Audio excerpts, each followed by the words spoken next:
Bonjour, je suis Lo, artiste peintre, peintre de marine. Dans sa vie d'artiste, il est important de connaître les différents mouvements artistiques.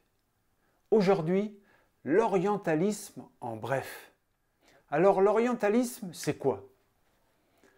L'orientalisme se définit comme un mouvement culturel et artistique qui se distingue par une curiosité des artistes et des écrivains pour les pays de l'Empire ottoman, d'Afrique du Nord jusqu'au Caucase. C'est une période qui touche plusieurs arts, l'architecture, la musique, la peinture, la littérature et la poésie.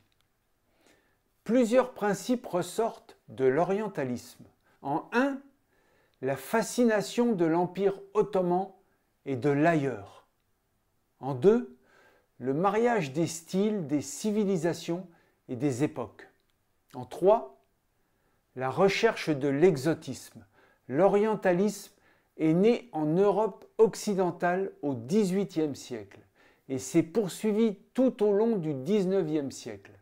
C'est un mouvement qui a été initié en France par Molière dans Le bourgeois gentilhomme et par la traduction des contes des Mille et une nuits d'Antoine Galland. En musique, c'est la marche turque de Mozart qui est l'un des exemples de cette esthétique. Plusieurs artistes sont inspirés par le Moyen-Orient.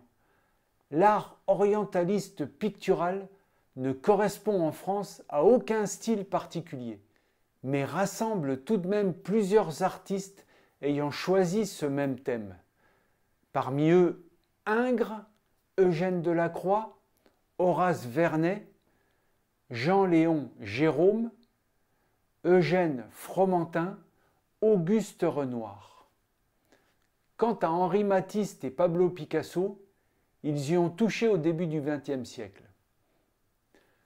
En résumé, ce qu'il faut retenir de l'orientalisme, c'est un thème inspiré par les pays du couchant et du levant, qui est né en Europe de l'Ouest au XVIIIe siècle et qui couvre le XIXe siècle.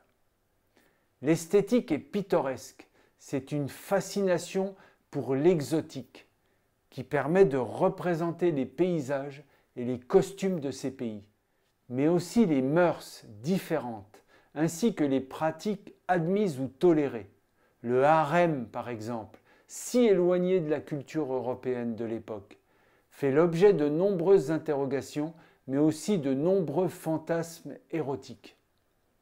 Ces lieux rêvés, fantasmés ou imaginés sont souvent peuplés d'odalisques. La plupart des peintures dépeignent un Orient entre réalité et imaginaire, qui sera repris au XXe siècle par le cinéma. Merci de me suivre et bonne peinture.